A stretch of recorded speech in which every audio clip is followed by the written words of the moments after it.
स्वातंत्र्यपूर्व आणि स्वातंत्र्यानंतरच्या इतिहासात गोंदिया जिल्ह्यातील आमगाव तालुक्याचं नाव महात्मा गांधीजींच्या एका ऐतिहासिक निर्णयामुळे विशेषत्वानं जोडलं गेलंय। दिनांक 26 नोव्हेंबर 1933 या दिवशी गांधीजी हे लांजीकडे जात असताना आमगाव रेल्वे स्टेशनमध्ये उतरले। त्यावेळी स्वातंत्र्य सैनिक गणपतलाल पांडे यांनी त्यांना रिसामा येथील गणेश मंदिरामध्ये आणले। इथेच गांधीजींनी हरिजनांसाठी या मंदिराचे दरवाजे खुले करण्याचा ऐतिहासिक निर्णय घेतला आणि तो अंमलातही आणला। 92 वर्षांनंतरही हे मंदिर त्याच सामाजिक महत्त्वाचं प्रतीक म्हणून ओळखलं जातं।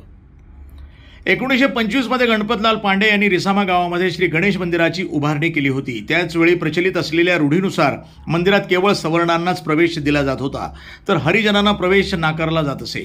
संपूर्ण देशामध्ये अस्पृश्यता निर्मूलनासाठी आणि सामाजिक सुधारणासाठी महात्मा गांधी हे आंदोलन करत होते। याच मोहिमेअंतर्गत 1933 मध्ये ते रिसामा इथं आले आणि त्यांनी सर्वसामान्यांसाठी मंदिराचे दरवाजे उघडून सामाजिक समतेचा नवा अध्याय लिहिला। गांधीजींच्या या ऐतिहासिक निर्णयाचं त्या काळात मोठ्या प्रमाणात स्वागत झालं। या घटनेमुळे समाजामध्ये बंधुत्वाची भावना अधिक वृद्धिंगत झाली आणि धार्मिक स्वातंत्र्याचा मार्ग सर्वांसाठी खुला झाला। रिसामातील गणेश मंदिराची ही घटना अस्पृश्यता निर्मूलनाच्या लढ्यातील एक महत्त्वाचा टप्पा ठरली। आजही हे मंदिर केवळ एक धार्मिक स्थळ नसून सामाजिक समानतेचं आणि अस्पृश्यतेविरुद्धच्या लढ्याचं प्रतीक आहे।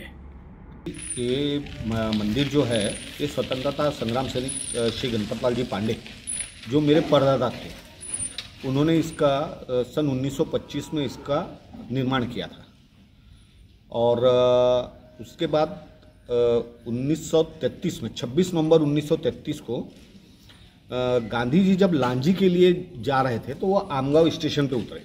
तो गणपतलाल पांडे जो कि स्वतंत्रता संग्राम सेनानी थे, उन्होंने गांधी जी को गणेश मंदिर में यहाँ ला करके यहाँ पे सभी लोगों का प्रवेश कराया, क्योंकि पहले ये मंदिर सिर्फ पारिवारिक था, सिर्फ परिवार के लिए था।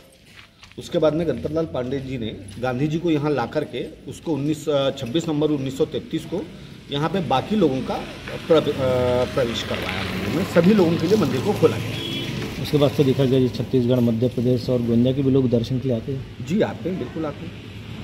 यहाँ पर गणेश उत्सव जब मनाया जाता है तब उस समय में यहाँ से निकटवर्ती एकदम प्रांत लगा हुआ है मध्य प्रदेश, छत्तीसगढ़, वहाँ के भी लोग यहाँ आकर के दर्शन करते हैं और यहाँ पे गणेश चतुर्थी का भी उत्सव जोर शोर से मनाया जाता है। हे आमच्या रिसामावासियांसाठी खूप सौभाग्याची गोष्ट आहे की आपल्या इथं स्वतंत्र संग्राम सेनानी श्री गणपतलालजी पांडे यांनी हा गणेश मंदिर आणि गावाच्या मध्यभागी रिसामा येथे 1925 वर्षी याचा निर्माण केला, याला नवीन बनवला आणि यामध्ये जेव्हा आपले महात्माजी गांधी लांजीकरिता जेव्हा निघाले, महाराष्ट्र आणि मध्य प्रदेश त्या काळात एकच होता आणि महात्माजी गांधी इथं आपल्या गणेश मंदिरला गणपतलालजी पांडे यांच्या सौजन्यानं भेट देऊन गेले।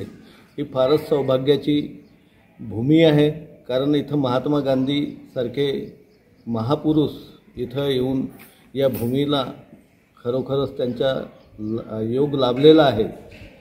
आणि त्याचप्रमाणे या गणेश मंदिरामध्ये जेव्हा एकही मंदिर नव्हते आणि हा गणेश मंदिर होता, तर सर्व गावातले लोक या मंदिरामध्ये येत होते आणि हा मंदिर एका पांडे कुटुंबासाठीच होता। परंतु महात्माजी गांधी आले त्यावेळी स्वर्गीय आमचे स्वतंत्र संग्राम सेनानी गणपतलालजी पांडे यांनी हा मंदिर सर्व धर्मसमभावाची भावना ठेवून सर्व धर्माकरिता हा खुला केला आहे आणि त्याचाच परिणाम आज सर्व लोक, गावातील सर्व धर्माचे लोक या गणेश मंदिरामध्ये येऊन दर्शन घेतात, पूजा अर्चना करतात। प्रतिनिधी राधाकिशन चुटे, NTV न्यूज मराठी, गोंदिया।